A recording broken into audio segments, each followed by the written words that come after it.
There was a meeting between Joe Biden and Xi Jinping today, and a lot of things were discussed. And there is also questions that are being asked as to what is the relevance of this meeting, and also whether it is a follow up before Janet Yellen takes a trip to Beijing on Thursday. So there is 2 days from now. I'm recording it on Tuesday.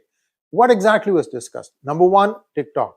And I'm kind of surprised that two presidents would talk about a Chinese company and whether the United States should ban it or take over the company. See, Joe Biden wants to have the cake and eat it too, in my opinion. How's that, you ask? Well, what he wants to do is he wants TikTok to give up its ownership in the United States so that a company based in the US could take over the entire TikTok operation. That way, the people of United States, the youth, especially the vote of whom he is really afraid he will lose if he bans TikTok, then they can stay with the Democrats. So this is an ingenious plan. If they can pull it off, well, I can say the Democrats are really smart.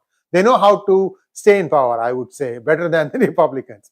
That was the first thing that they discussed. The second thing they discussed was, of course, Taiwan, what is happening there, and both sides made their intentions clear. Now, the new president of Taiwan is going to take oath, and again, China is making a lot of noise.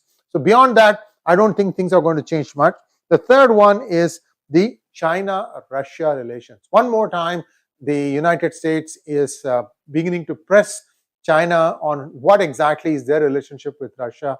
I think if you want more details, you should look at the conversation I had with Professor M.D. Nalapar. It's a little complicated one.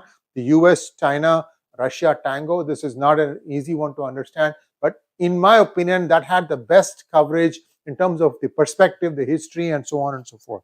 Next one, illegal narcotics. This is something that is really, again, an election issue now. You know that Vivek Ramaswamy said that he would send the United States Army into Mexico if needed to stop all these illegal chemical substances such as the pseudoephedrine, everything that goes into making of dangerous substances such as fentanyl. So that's another one that they talked about. China will always say that, yes, we are shutting them down, but this is the cat is out of the bag. I really don't know how they're going to solve this problem. Next one is election interference. If you want to really know more about how it could have been interfered in 2020, do buy my book. It's available at sriiyer.com. You can buy it. If you live in US, you can get the hardbound. If you are anywhere else, you can get the ebook, and you can get an ebook in US also. sriiyer.com, and then you can get the book. So that's one thing that I would suggest.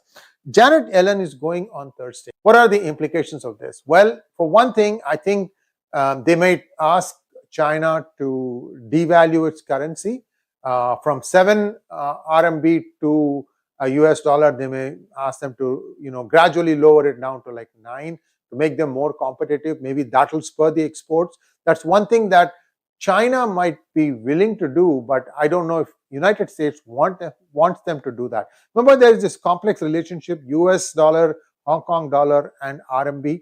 I am still not convinced that it is the Chinese RMB that is driving the US dollar. I think it is vice versa, especially when China has been printing multiple notes with the same serial number that essentially makes a mockery of the currency itself. Last one they talked about was the upcoming visit of Secretary of State Anthony Blinken to China. I think he is going there because of the problems that are arising in South China Sea, Taiwan, perhaps even Yellow Sea, which is the sea that separates China from Japan. So all these things, and of course they will talk about North Korea. Remember the one revelation we found that fake currency had floated up to Mongolia. Whether China is indulging in doing that on its own, or if somebody else on behalf of China is doing it, all these things will be discussed when Janet Yellen is going to be in China. Thanks for watching. Please like, share, and subscribe to our channel. Don't forget to click on the bell button for notifications.